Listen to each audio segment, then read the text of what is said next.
Hello everyone, welcome to शिक्षक prep. तो friends, हमारी सीटेट की प्रिपरेशन चल रही है जिसमें हम अभी सीडीपी की सीरीज़ लाए हैं। सीडीपी में हम 5 क्लासेस ऑलरेडी कर चुके हैं। आज की क्लास हमारी 6th क्लास है।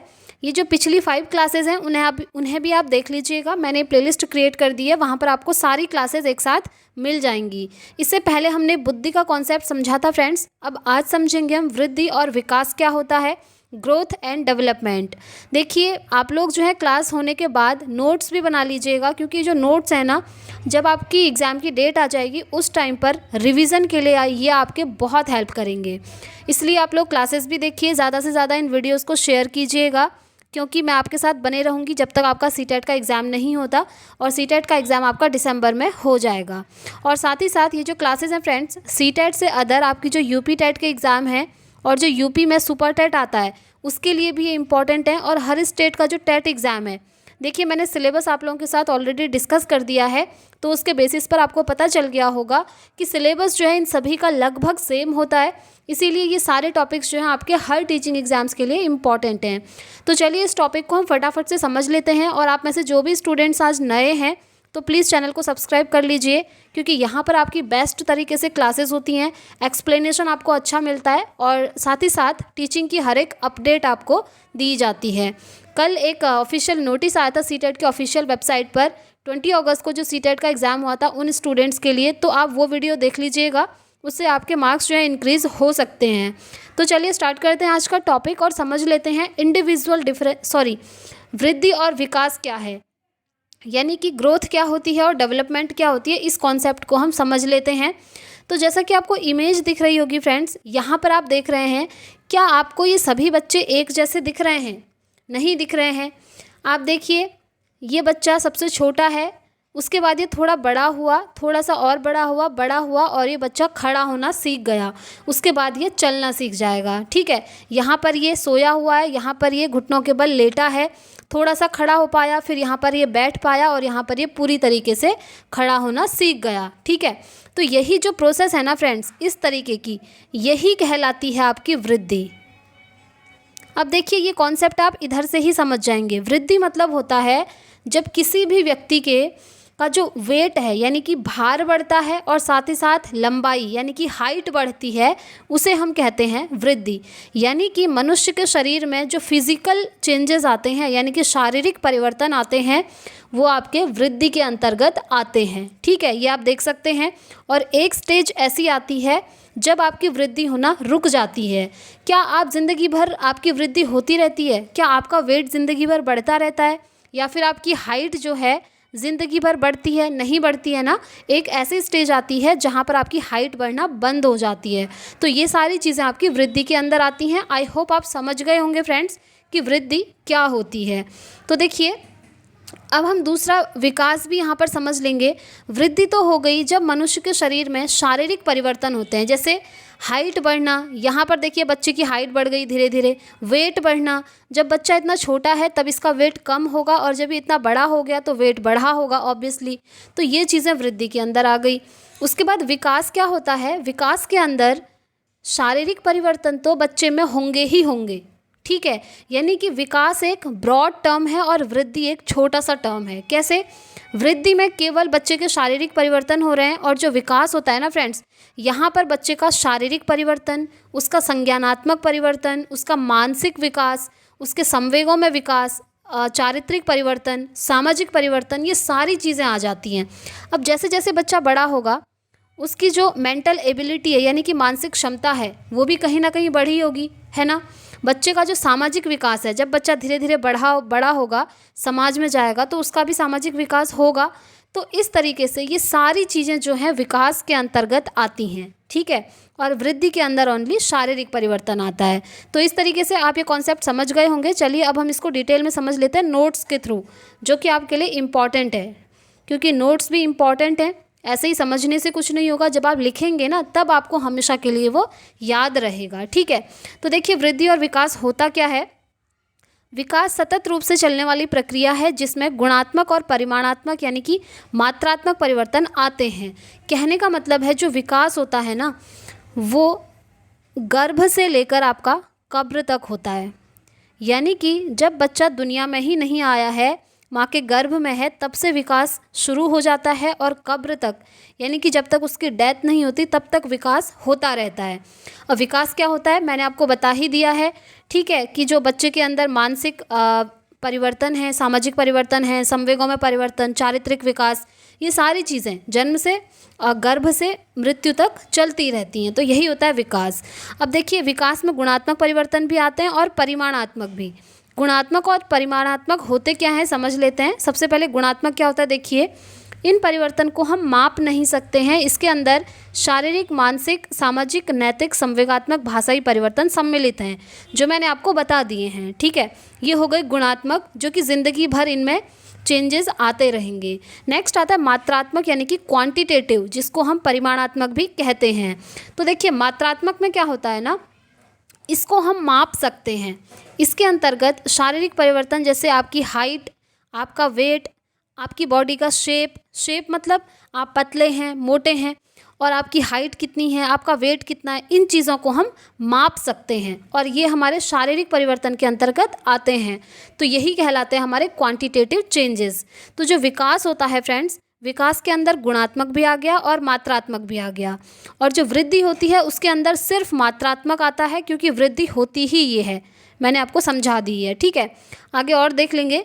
विकास के अंतर्गत सिस्टमैटिक चेंजेस आते हैं। सिस्टमैटिक चेंजेस आते हैं, पहले बच्चा छोटा है, फिर बड़ा हुआ, फिर बड़ा हुआ, इस तरीके से। Development changes are progressively orderly sequential, POS, ठीक है। कहने का मतलब है POS शॉर्ट फॉर्म है, प्रोग्रेसिव होता है, ऑर्डरली होता है और सीक्वेंशियल होता है, एक सीक्वेंस में होता है, ठीक है। आगे बढ़ेंगे। विकास गर्भ से कब्र तक चलता है, जो कि मैंने आपको बता दिया, वोम टू टोम चलता है। विकास ब्रॉड होता है, वृद्धि विकास का ही एक छोटा हिस्सा है, ये भी मैंने आपको समझा दिया कि जो डेवलपमेंट है वो ब्रॉड टर्म होता है, इसके अंदर सारे विकास आते हैं, और जो ग्रोथ है यानी कि वृद्धि है वो एक छोटा सा टर्म है जिसके अंदर ओनली शारीरिक परिवर्तन आते हैं। देखिए यहाँ पर लिखा भी है, वृद्धि क्या है, इसके अंतर्गत ओनली क्वांटिटेटिव चेंजेस आते हैं, यानी कि मात्रात्मक, जिनको हम माप सकते हैं, जैसे आपकी हाइट हो गई, आपका वेट हो गया, आपका शेप हो गया। वृद्धि एक समय पर आकर रुक जाती है, मैच्योरिटी पर आकर वृद्धि रुक जाएगी। आप जानते हैं एक टाइम ऐसा आता है जब आपकी हाइट बढ़ना बंद हो जाती है, तो यही होता है कि वृद्धि जो है एक टाइम पर आकर रुक जाएगी, जीवन भर नहीं चलेगी। पर जीवन भर क्या चलता है, विकास चलता है, जो मैंने आपको समझा दिया है, ठीक है। चलिए अब हम समझ लेते हैं फ्रेंड्स विकास के आयाम क्या हैं। देखिए मैं आपको सारा एक्सप्लेन करते हुए चल रही हूँ और आपका टाइम भी वेस्ट नहीं होगा। क्लासेस होंगी, बढ़िया तरीके से आप समझेंगे, अपने नोट्स बनाएंगे, उसके बाद हम प्रीवियस ईयर क्वेश्चन भी करेंगे, और हाँ क्लास के एंड में भी मैं आपको कुछ क्वेश्चंस करवाऊंगी जो आपसे प्रीवियस ईयरली पूछे गए हैं। तो समझ लेते हैं विकास के आयाम क्या हैं friends. Broad domains of development क्या हैं, डोमेन मतलब आयाम होता है, ठीक है। अब देखिए मैंने यहाँ पर इंग्लिश में भी लिखा है, हिंदी में भी लिखा है, तो चाहे आप इंग्लिश मीडियम के हों या फिर हिंदी मीडियम के स्टूडेंट्स हों, आप सभी के लिए ये क्लासेस इंपॉर्टेंट हैं। तो विकास के 4 आयाम होते हैं फ्रेंड्स, जिसका पासवर्ड यहाँ पर मैंने लिखा है और इसे आप याद कर लीजिए, PCSE, बस इतना आपको याद करना है। PCSE क्या होते हैं, विकास के आयाम होते हैं। P for physical development, C for cognitive development, S for social development and E for emotional development. देखिए फिजिकल डेवलपमेंट हो गया शारीरिक विकास, कॉग्निटिव हो गया आपका संज्ञानात्मक विकास, सोशल हो गया सामाजिक विकास, और इमोशनल हो गया संज्ञानात्मक विकास, जो कि यहाँ पर लिखे हैं, ठीक है। चलिए अब हम आगे बढ़ते हैं और इनको डिटेल में फटाफट से समझ लेते हैं ये होते क्या हैं। सबसे पहले आता है शारीरिक विकास, यानी कि फिजिकल डेवलपमेंट। इसके अंतर्गत शरीर की हाइट, वेट, साइज, शेप, ये सभी आते हैं, जो कि मैंने आपको बता भी दिए हैं। जो वृद्धि है वही है। और मोटर डेवलपमेंट यानी कि गतिक विकास भी इसी का हिस्सा है। अब आपको समझना है गतिक विकास क्या होता है, ठीक है। मोटर डेवलपमेंट, मोटर डेवलपमेंट किसके अंतर्गत आता है, ये क्वेश्चन आपसे पूछा जाएगा, आप कहेंगे फिजिकल डेवलपमेंट के अंदर आता है। तो मोटर डेवलपमेंट फ्रेंड्स 2 प्रकार के होते हैं, एक होता है ग्रॉस मोटर स्किल और दूसरा होता है fine motor skill. Gross motor skill होता है आपका स्थूल गतिक कौशल और फाइन मोटर स्किल होता है सूक्ष्म गतिक कौशल। तो चलिए इन्हें फटाफट से डिटेल में हम समझ लेंगे कि ये क्या है। सबसे पहले आता है ग्रॉस मोटर स्किल्स, यानी कि स्थूल गतिक कौशल क्या होते हैं। इसके अंतर्गत शरीर की बड़ी मसल्स यानी कि बड़ी जो मांसपेशियां होती हैं वो यूज़ में आती हैं, जैसे आर्म्स की मसल्स हो गई, लेग्स की मसल्स हो गई, ठीक है। इसके अंतर्गत हमारी क्या होती हैं, बड़ी या फिर स्थूल मसल्स जो हैं यूज़ होती हैं। स्थूल मतलब बड़ी मसल्स आपकी बॉडी की, ठीक है। एग्जाम्पल के थ्रू समझ लेते हैं। जैसे दौड़ना, जब आप रनिंग करते हैं तो आपके लेग की मसल यूज़ होती है, वो आपके बॉडी की बड़ी मसल्स होती है। ऐसे ही जब आप जंप करते हैं, कूदते हैं, तो आपके लेग्स की मसल्स यूज़ हो रही हैं। खड़े होकर चलना, जब आप वॉक कर रहे हैं, घुटनों के बल चल रहे हैं, इन सभी में आपकी बॉडी की जो बड़ी मसल्स होती हैं ना फ्रेंड्स, वो यूज़ होती हैं, ठीक है। और जो फाइन मोटर स्किल है, इसके अंदर बॉडी की छोटी छोटी मसल्स यूज़ होती हैं। जैसे आपकी आँखों की मसल्स हो गई और आपके हाथ की मसल्स हो गई। जैसे उंगली और अंगूठे के ज़रिए आप कुछ उठाते हैं, तो वहाँ पर कौन सी मोटर स्किल यूज़ हो रही है, वहाँ पर हो रही है फाइन मोटर स्किल, यानी कि सूक्ष्म गतिक कौशल। छोटे छोटे काम कर पा रहे हैं आप, ठीक है। ये क्वेश्चन आपसे पूछा गया है सीटेट में, ये बहुत बार आपसे पूछा जाता है। ग्रॉस मोटर स्किल और फाइन मोटर स्किल, आपको एग्जाम्पल दे दिया जाता है कि एक लड़की सिलाई कढ़ाई कर रही है, तो इसके अंतर सूक्ष्म गतिक कौशल आएगा या फिर स्थूल गतिक कौशल आएगा। तो आप कहेंगे इसके अंतर्गत सूक्ष्म गतिक कौशल आएगा, क्योंकि आपको पता है सूक्ष्म गतिक कौशल के अंदर हमारी बॉडी की छोटी छोटी मसल्स जो हैं यूज़ होती हैं, ठीक है। ऐसे ही काजल लगाना, ड्राइंग करना, पेंटिंग करना, इन सभी में आप बैठे बैठे आपके हाथों की फिंगर की छोटी छोटी मसल्स यूज़ हो रही हैं, है ना। बट जब आप जंप कर रहे हैं, वॉक कर रहे हैं, रनिंग कर रहे हैं, दौड़ रहे हैं, तो आपके लेग्स की बड़ी मसल्स यूज़ हो रही हैं, तो वो होता है आपका ये वाला कौन सा, ग्रॉस मोटर स्किल। चलिए आगे बढ़ते हैं। अब मैं आपको एक ऐसा एग्जाम्पल बताती हूँ जहाँ पर आपकी बॉडी की छोटी मसल भी यूज़ होगी और बड़ी मसल भी यूज़ होगी। एग्जाम्पल है, आप क्रिकेट मैच देखते होंगे, आई होप बहुत सारे स्टूडेंट्स का क्या होता है, फेवरेट होता भी है। तो जो बॉलर होता है ना, वो जब बॉल डालता है तो दौड़ करके आता है। जब वो दौड़ करके आ रहा है तो उसके लेग्स की मसल यूज़ हो रही हैं, यानी कि बॉडी की बड़ी मसल यूज़ हो गई। इसके अंतर्गत क्या आ गया, ग्रॉस मोटर स्किल। दूसरा, जब वो अपनी उंगलियों की सहायता से उस बॉल को फेंकेगा, तब क्या होगा, उसकी जो फिंगर्स की छोटी छोटी मसल्स हैं वो भी यूज़ हो जाएंगी। वो किसके अंदर आएंगी, सूक्ष्म गतिक कौशल के अंदर। तो इस तरीके से आप समझ गए होंगे इस एग्जाम्पल से कि कोई एग्जाम्पल ऐसा भी हो सकता है जिसमें हमारे ग्रॉस मोटर स्किल भी यूज़ हो और फाइन मोटर स्किल भी यूज़ हो, ठीक है। ये एग्जाम्पल था, मैंने आपको समझा दिया। छोटे छोटे एग्जाम्पल से ही आपसे पूछे जाते हैं फ्रेंड्स। मैं आपको प्रैक्टिस सेट करवाऊंगी, वहाँ पर आप क्वेश्चन देखेंगे और जब ये थियोरी आप समझ लेंगे तभी आप उनको सॉल्व कर पाएंगे। इसीलिए अभी मैं आपकी थियोरी की सीरीज़ लाई हुई हूँ, ठीक है। चलिए अब हम समझ लेते हैं संज्ञानात्मक विकास क्या होता है फटाफट से। संज्ञानात्मक विकास को इंग्लिश में बोलते हैं फ्रेंड्स कॉग्निटिव डेवलपमेंट। कॉग्निटिव का जो मतलब होता है ना, वो आपके दिमाग से होता है। पहले आप ये समझ लीजिए, जहाँ भी आपको कॉग्निटिव वर्ड मिल गया या फिर संज्ञानात्मक वर्ड मिल गया, तो वो संज्ञान, वो कॉग्निशन, वो सब आपके दिमाग से, आपके ब्रेन से संबंधित होता है। इसके अंतर्गत ब्रेन से होने वाले कार्य आते हैं, जैसे थिंकिंग यानी कि सोचना। आप कहाँ से सोचते हैं, अपने दिमाग से। इमेजिनेशन, आप कुछ भी इमेजिन करते हैं अपने दिमाग में ही करते हैं। ऐसा तो है नहीं कि आप इमेजिन कहीं और बॉडी के किसी और पार्ट में कर रहे हैं, ऐसा नहीं होता ना। तो इमेजिन भी आप दिमाग से कर रहे हैं। आप जब लॉजिक लगाते हैं, किसी के पीछे तर्क लगाते हैं, वो भी दिमाग से संबंधित है। और जो मेमोरी है, आपकी स्मृति है, याद करने की क्षमता है, वो सब किससे रिलेटेड है, आपके दिमाग से रिलेटेड है, ठीक है। चलिए अब हम देख लेते हैं कि भाषा विकास जो है इसी के अंतर्गत आता है। जैसे ऊपर हमने पढ़ा फिजिकल डेवलपमेंट, शारीरिक विकास, उसके अंदर क्या आया, गतिक कौशल आए, ठीक है। ऐसे ही संज्ञानात्मक विकास के अंदर आपका भाषा विकास यानी कि लैंग्वेज डेवलपमेंट आता है। अब समझते हैं लैंग्वेज डेवलपमेंट क्या होता है। तो देखिए, लैंग्वेज डेवलपमेंट, ये आपका एक ब्रेन है जो आप देख रहे हैं, ठीक है। आपके ब्रेन के हमेशा कितने 2 हेमिस्फीयर होते हैं, याद रखना है। हर किसी व्यक्ति के जो ब्रेन का जो ब्रेन होता है, उसके 2 हेमिस्फीयर होते हैं। एक लेफ़्ट हेमिस्फीयर होता है और एक राइट हेमिस्फीयर होता है। इसे हम लेफ़्ट ब्रेन या राइट ब्रेन भी कभी कभी कह देते हैं, जो कि आपको दिख रहा होगा। तो जो आपका लेफ़्ट ब्रेन होता है ना फ्रेंड्स, वो जो है लॉजिक लगाने में आपको हेल्प करता है, जैसे साइंस में, मैथ्स में और लैंग्वेज में, इन सभी में ये आपका लेफ़्ट ब्रेन से रिलेटेड है। और राइट ब्रेन क्रिएटिविटी के लिए रिस्पॉन्सिबल होता है, जैसे ड्राइंग करना, म्यूज़िक, डांस, क्रिएटिविटी।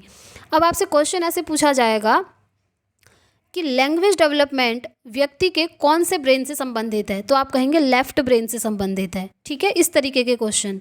और क्रिएटिविटी राइट ब्रेन से संबंधित होती है। अगर कोई बच्चा बहुत ज़्यादा क्रिएटिव है, इसका मतलब ये है कि उसका राइट ब्रेन जो है बहुत ज़्यादा एक्टिव है, ठीक हो गया। चलिए अब आगे बढ़ते हैं। नेक्स्ट आता है सामाजिक विकास। सामाजिक विकास यानी कि सोशल डेवलपमेंट, जैसे कि नाम से ही क्लियर है, socialization is a life long process starting from infancy to death. यानी कि जो सामाजिकरण होता है फ्रेंड्स, वो लाइफ लॉन्ग प्रोसेस होती है, ठीक है। वो स्टार्ट हो जाता है आपका इन्फेंसी से, और इन्फेंसी यानी कि शैशवावस्था जो होती है, जब आपका जन्म हो जाता है तब से लेकर मृत्यु तक आपका सामाजिकरण होता रहता है। क्योंकि आप अलग अलग समाज में जाते हैं, अलग अलग लोगों से मिलते रहते हैं, तो आपका सामाजिकरण भी जो है चेंज होता है, बढ़ता है, ये चीज़ें होते रहती हैं, ठीक है। समाज के अंतर्गत निहित नियमों का अनुपालन करना, ये सामाजिक विकास में ही आता है। साथ ही नैतिक विकास इसी से संबंधित है। तो अब आपको ये भी याद रखना है कि सामाजिक विकास के अंदर आपका नैतिक विकास यानी कि मोरल डेवलपमेंट भी आता है। चलिए आगे बढ़ते हैं। लास्ट आता है फ्रेंड्स सामवेगिक विकास। ये क्या होता है इसे भी समझ लीजिए। सामवेगिक विकास होता है इमोशनल डेवलपमेंट। जो आपके इमोशन होते हैं ना, किसी को जल्दी से गुस्सा आ जाता है, किसी को गुस्सा ही नहीं आता है, प्रेम करना किसी से, किसी को डांटना, ये चीज़ें आपकी इमोशंस होती हैं। तो देखिए सामवेगिक विकास हमारे संवेगों को जानने और उन्हें मैनेज करने के बारे में होता है। हमारे जो संवेग होते हैं, गुस्सा आना या फिर डर लगना किसी चीज़ से, ये सब संवेग होते हैं, और इनको मैनेज करना, इनको कंट्रोल कर पाना, यही सब सामवेगिक विकास के अंतर्गत आता है। संवेग यानी कि इमोशन और जो संज्ञान यानी कि कॉग्निशन है, वो एक दूसरे को प्रभावित करते हैं। मोस्ट इम्पॉर्टेंट यहाँ पर आप लिख लीजिए, ये क्वेश्चन सीटेट में पूछा है।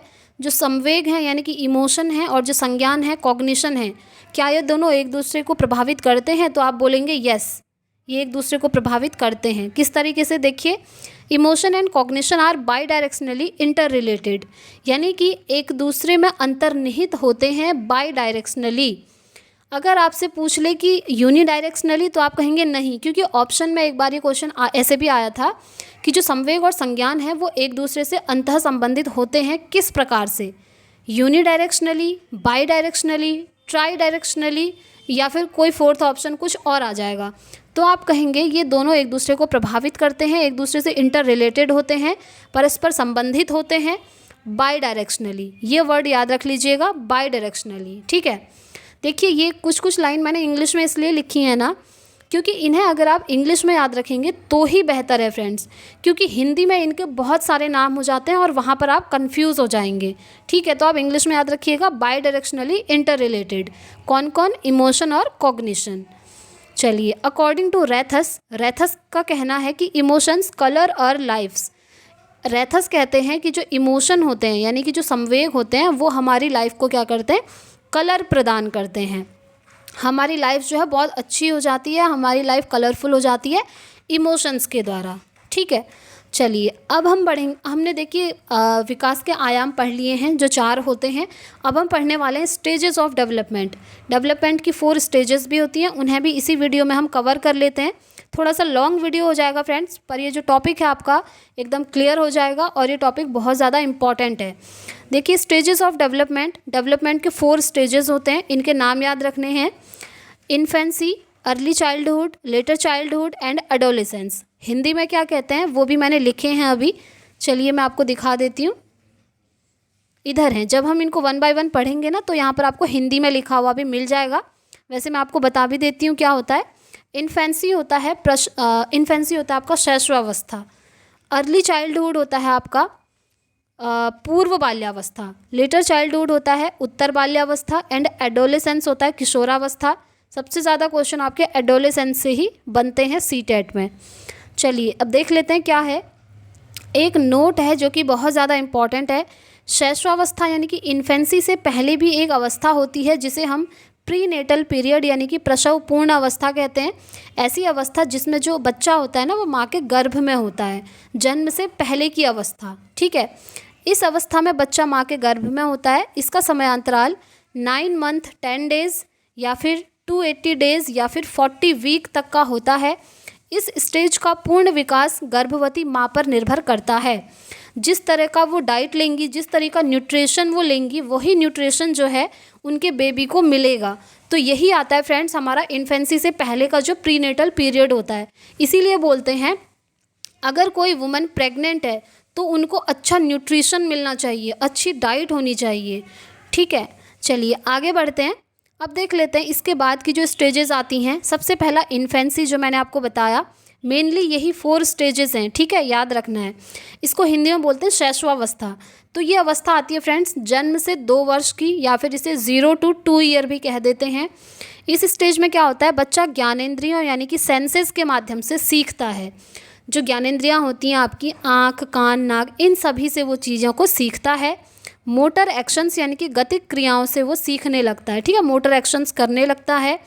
ये एक सेंसिटिव पीरियड है, ठीक है, बहुत ज़्यादा सेंसिटिव होता है और इस पीरियड में बच्चे की देखभाल सबसे ज़्यादा करनी होती है, इसीलिए इसको बोलते हैं sensitive period.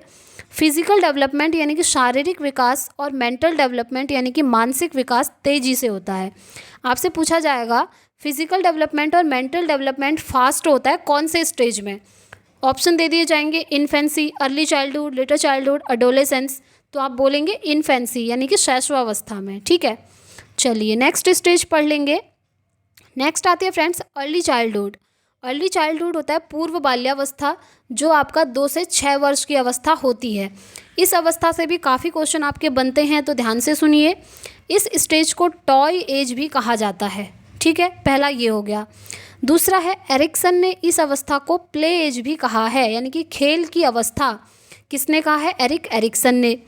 Language development fast होता है अर्ली चाइल्डहुड में, यानी कि भाषा का जो विकास है वो तेज़ी के साथ होता है अर्ली चाइल्डहुड में। बच्चा इमिटेशन करके सीखता है, यानी कि नकल करके सीखता है। उसके आसपास जो लोग होते हैं, मम्मी पापा, भाई बहन जो भी हैं, उन्हीं की जैसी नकल करके वो काम करने लगता है। नेक्स्ट है भाषा विकास के लिए सेंसिटिव क्रिटिकल फास्टेस्ट पीरियड। अब देखिए जैसा कि यहाँ पर आपने पढ़ ही लिया, लैंग्वेज डेवलपमेंट फास्ट होता है यानी कि भाषा विकास तेज़ी से होता है। तो याद रखिए कि जो भाषा विकास है उसके लिए बहुत ज़्यादा सेंसिटिव है, बहुत ज़्यादा क्रिटिकल है और फास्टेस्ट पीरियड है, तेज़ी के साथ होता है। नेक्स्ट है जन्म के बाद फिजिकल डेवलपमेंट तथा सामाजिकरण तेज़ी से होता है। जब बच्चे का जन्म हो जाता है तो इस स्टेज में जो फिजिकल डेवलपमेंट यानी कि शारीरिक विकास है और जो सामाजिकरण यानी कि सोशलाइजेशन है, ये दोनों प्रोसेस यहाँ पर फास्ट होती हैं। अब इस स्टेज को और किस नाम से जाना जाता है, प्री स्कूल एज यानी कि स्कूल जाने से पहले की अवस्था, और pre gang as, gang as से पहले की अवस्था, ठीक है। चलिए आगे बढ़ते हैं। थर्ड आता है लेटर चाइल्डहुड यानी कि उत्तर बाल्यावस्था। ये होती है 6 से 12 वर्ष की अवस्था। तो 6 से 12 वर्ष की अवस्था को गैंग एज कहा जाता है, यानी कि टोली अवस्था। इस अवस्था में बच्चा ग्रुप में रहना पसंद करता है, बहुत सारे दोस्त बनाना पसंद करता है। नेक्स्ट है गेम या स्पोर्ट्स एज। सबसे ज़्यादा गेम्स में इंटरेस्ट होता है, खेलने में इंटरेस्ट होता है बच्चे का इसी एज में। एलिमेंट्री स्कूल एज या स्कूल एज कहा जाता है। इससे पहले की अवस्था क्या थी, प्री स्कूल एज थी, यानी कि स्कूल जाने से पहले की अवस्था, और ये हो गई आपकी स्कूल एज। इस एज में बच्चे का एडमिशन जो है स्कूल में हो जाता है। नेक्स्ट है लॉन्ग टर्म रिलेशनशिप एज, यानी कि इस अवस्था में बच्चे जो रिलेशन बनाते हैं वो लॉन्ग टाइम तक बने रहते हैं। नेक्स्ट है फिजिकल डेवलपमेंट स्लो होता है। याद रखिएगा इस स्टेज में फिजिकल डेवलपमेंट धीरे होगा, ठीक है। कौन सी स्टेज में धीरे होगा फिजिकल डेवलपमेंट, यानी कि शारीरिक विकास, वो होगा इसी स्टेज में लेटर चाइल्डहुड में। नेक्स्ट है इस अवस्था में स्यूडो मैच्योरिटी आ जाती है, यानी कि मिथ्या परिपक्वता आ जाती है। ये भी आपको ध्यान रखना है, ठीक है। चलिए आगे बढ़ते हैं, आगे बढ़ेंगे। नेक्स्ट आता है मोटर डेवलपमेंट, यानी कि हड्डियों में मजबूती तेज़ी से होती है। देखिए इसी स्टेज में आपकी मोटर डेवलपमेंट भी तेज़ी से होगा, हड्डियों में मजबूती आएगी बच्चों के। कॉन्क्रीट ऑपरेशनल यानी कि मूर्त संक्रियात्मक अवस्था है, ये चीज़ जीन पियाजे कहते हैं, ये भी इंपॉर्टेंट है। जीन पियाजे ने लेटर चाइल्डहुड पीरियड को कहा है कॉन्क्रीट ऑपरेशनल अवस्था, यानी कि मूर्त संक्रियात्मक की अवस्था। और इसी अवस्था को फ्रॉयड कहते हैं लेटेंसी स्टेज, यानी कि सुस्पता अवस्था, ठीक है। ये दोनों चीज़ें आपको याद रखनी है। चलिए नेक्स्ट आता है एडोलेसेंस, जो कि इम्पॉर्टेंट है और यहाँ से तो सबसे ज़्यादा भर भर के क्वेश्चन आपके बनते ही हैं। देखिए एडोलेसेंस को हिंदी में कहा जाता है किशोरावस्था, और ये जो अवस्था होती है 12 से 19 वर्ष की होती है, ठीक है। और इस अवस्था से आप लोग गुजर चुके होंगे। तो देखिए इस अवस्था में क्या होता है, ट्रांजिशनल पीरियड यानी कि परिवर्तन काल। सबसे ज़्यादा मनुष्य की ज़िंदगी में, मनुष्य की बॉडी में, शरीर में सबसे ज़्यादा परिवर्तन इसी स्टेज में होते हैं। आप देखते हैं कोई बच्चे जल्दी से आपको बड़े नज़र आते हैं, कुछ बच्चे जल्दी से लंबे हो जाते हैं। तो ये जो परिवर्तन है ना, इसी स्टेज में आते हैं। नेक्स्ट है गोल्डन पीरियड, यानी कि स्वर्णिम काल कहलाता है। ये स्टेज बहुत ज़्यादा सेंसिटिव भी है और गोल्डन पीरियड भी है। ठीक है, चलिए आगे बढ़ते हैं। यहाँ पर ना जो इमोशनल स्टेबिलिटी होती है वो बच्चों के अंदर बहुत कम होती है, यानी कि वो दूसरों के बहकावे में आ जाते हैं। हम ये कह सकते हैं उनके अंदर इमोशनल स्टेबिलिटी नहीं होती, अपने संवेगों पर नियंत्रण नहीं हो पाता है इस स्टेज में। ठीक है, स्टेनली हॉल ने इसे तूफान और तनाव की अवस्था कहा है, यानी कि स्ट्रेस एंड स्टॉर्म की स्टेज। किसने कहा है? स्टेनली हॉल ने। ये क्वेश्चन सीटेट का फेमस है, इसे आप नोट कर लीजिए। स्टेनली हॉल ने तूफान और तनाव की अवस्था कहा है किशोरावस्था को। नेक्स्ट है, इस अवस्था में लीडरशिप स्किल्स डेवलप होती हैं। इस अवस्था में बच्चा सोचता है कि हमारा एक ग्रुप हो, बहुत सारे दोस्तों का एक ग्रुप हो और उस ग्रुप को जो है मैं लीड करूं, यानी कि उस ग्रुप का हेड मुझे बनना है। इस तरह की चीज़ें इस स्टेज में आती हैं। नेक्स्ट है इमोशनल स्टेबिलिटी, यानी कि सामवेगिक स्थिरता की कमी होती है, जो कि मैंने आपको बता दिया, बच्चे अपने संवेगों पर नियंत्रण नहीं कर पाते हैं। एरिक्सन के अनुसार आइडेंटिटी क्राइसिस उत्पन्न होते हैं। एरिक एरिक्सन कहते हैं कि जो आइडेंटिटी क्राइसिस हैं, यानी कि पहचान का संकट, हम ये कहेंगे मैं कौन हूँ, इस तरह की चीज़ें ये इसी स्टेज में उत्पन्न होती हैं। ठीक है, चलिए आगे बढ़ते हैं। यह अवस्था ब्रिज यानी कि पुल का काम करती है। किसके बीच में पुल का काम करेगी? चाइल्डहुड और अडल्टहुड के बीच में। ठीक है, यहाँ पर हम कहेंगे, हाँ ठीक है, चाइल्डहुड और अडल्टहुड के बीच का पीरियड आपका एडोलेसेंस कहलाएगा। ठीक है, यहाँ पर एडोलेसेंस होगा। तो जो आपकी बाल्यावस्था होती है और जो आपका अडल्टहुड होता है, जो कि बाद में आता है, उन दोनों के बीच में ब्रिज का काम करता है आपका एडोलेसेंस। ठीक हो गया, ये इनके बीच में आता है। चलिए आगे बढ़ते हैं। स्प्रिंग सीजन यानी कि बसंत ऋतु, ऐसा क्यों कहा है इस एज को? इस एज को ऐसा इसलिए कहा है क्योंकि यहाँ पर मूड बहुत ज़्यादा स्विंग करते हैं, अलग अलग चेंजेस देखने को मिलते हैं। सारी चीज़ें इसी स्टेज में मैक्सिमम होती हैं। तूफान और तनाव की अवस्था, कभी किसी बात को लेकर बच्चा बहुत ज़्यादा खुश हो जाएगा तो कभी उसी बात को लेकर बहुत ज़्यादा दुखी हो जाएगा। तो ये चीज़ें इसी पीरियड में होती हैं। नेक्स्ट है, बच्चा एब्स्ट्रैक्ट थिंकिंग यानी कि अमूर्त चिंतन करने लगता है। अमूर्त चिंतन होता है फ्रेंड्स, जो चीज़ें व्यक्ति के सामने नहीं होती हैं उसके इमेजिनेशन कर सकता है, वो सिर्फ उसके ख्यालों में होती हैं, उसके कल्पनाओं में होती हैं। उन चीज़ों के प्रति सोचना, थिंक करना, वही आपका अमूर्त चिंतन कहलाता है। और ये इसी स्टेज में बच्चा करने लगता है। बच्चा सोचने लगेगा कि मेरा एक ग्रुप बनेगा, उस ग्रुप को मैं लीड करूँगा, ये चीज़ें होंगी, बाद में वो चीज़ें होंगी, इस तरह की चीज़ें वो सोचने लगता है। नेक्स्ट है बुक ऑफ स्टेनली हॉल, यानी कि स्टेनली हॉल ने एक बुक भी लिखी है, जिस बुक का नाम है फ्रेंड्स किशोरावस्था यानी कि एडोलेसेंस, और ये 1890 में लिखी थी। ठीक है, ये चीज़ आपको ध्यान रखनी है। और ये जो किशोरावस्था है, इसे तूफान और तनाव की अवस्था भी स्टेनली हॉल ने ही कहा है। और देखिए इस स्टेज में सबसे ज़्यादा हार्मोनल चेंजेस भी होते हैं। आपकी बॉडी में हार्मोन्स होते हैं, ये आपको पता होगा। तो उन हार्मोन्स में सबसे ज़्यादा जो बदलाव हैं, सबसे ज़्यादा परिवर्तन हैं, वो इसी स्टेज में आते हैं। हार्मोन्स में जब चेंजेस होते हैं ना, परिवर्तन होते हैं, तभी तो आप देखते हैं इस स्टेज में आते आते कोई बच्चे बहुत ज़्यादा आपको लंबे दिखने लगते हैं। बॉयज़ होते हैं, उनकी जो वॉइस होती है यानी कि आवाज़ होती है, आपको भारी नज़र आने लगती है। वो बोलते हैं तो उनकी आवाज़ में एक भारीपन आने लगता है। इस तरह के जितने भी चेंजेस हैं हार्मोन के कारण जो आपकी बॉडी में चेंज होते हैं, वो इसी स्टेज में होते हैं, एडोलेसेंस में। ठीक है, किशोरावस्था में। नेक्स्ट है, WHO का मानना है कि 10 से 19 वर्ष की आयु वर्ग किशोरावस्था के अंतर्गत आता है। वैसे आपने देखा इसके अंदर 12 से 19 वर्ष के बच्चे आते हैं, बट ये जो WHO है ना, वर्ल्ड हेल्थ ऑर्गेनाइजेशन, ये कहता है कि जो किशोरावस्था है वो 10 से 19 वर्ष की अवस्था है। ये भी आपको एक्स्ट्रा में पॉइंट याद रखना है। और इस स्टेज को टीन एज के नाम से भी जाना जाता है। ये मैंने अलग से इसलिए लिखा है क्योंकि सीटेट में एक बार ये क्वेश्चन पूछा गया था, टीन एज कौन। तो फ्रेंड्स, ये जो चैप्टर है हमारा कंप्लीट हो चुका है। इस चैप्टर से जितने भी क्वेश्चंस बन सकते थे मैंने आपको पूरी थ्योरी करवा दी है, क्योंकि मेरे भी सीटेट के दोनों पेपर क्वालिफाई हैं फ्रेंड्स। ये जो नोट्स हैं आप लोगों के लिए बहुत ज़्यादा इंपॉर्टेंट है, मैंने मॉडिफाई करके नए तरीके से बनाए हैं 2023 के एग्ज़ाम के पॉइंट ऑफ व्यू से। ठीक है, चलिए आगे बढ़ते हैं। अब इस चैप्टर में आए हुए कुछ क्वेश्चंस हम देख लेते हैं, 2-3 क्वेश्चंस। उसके बाद जो प्रीवियस ईयर क्वेश्चन की सीरीज़ होगी वो मैं आपको अलग से करवा दूंगी। देखिए, टोली अवस्था यानी कि गैंग एज किस अवस्था को कहा जाता है, ये क्वेश्चन बना हुआ है सीटेट में और ये मैंने आपको थ्योरी में करवा दिया है। गैंग एज यानी कि जो टोली अवस्था है वो कहा जाता है उत्तर बाल्यावस्था को, यानी कि लेटर चाइल्डहुड को। नेक्स्ट क्वेश्चन है आपके सामने, WHO के अनुसार किस आयु वर्ग को किशोरावस्था कहा गया है। तो देखिए, नॉर्मली जो किशोरावस्था है उसकी एज अलग है और WHO ने किसको कहा है, उसकी एज अलग है। ठीक है, तो WHO के अनुसार है 10 से 19 वर्ष की अवस्था, यानी कि option C is the correct answer. 10 से 19 वर्ष की अवस्था को WHO कहते हैं कि ये किशोरावस्था है। ठीक है, तो ये क्वेश्चंस थे फ्रेंड्स जो कि आपके प्रीवियस ईयर में पूछे गए थे। आई होप आपको वीडियो पसंद आई होगी।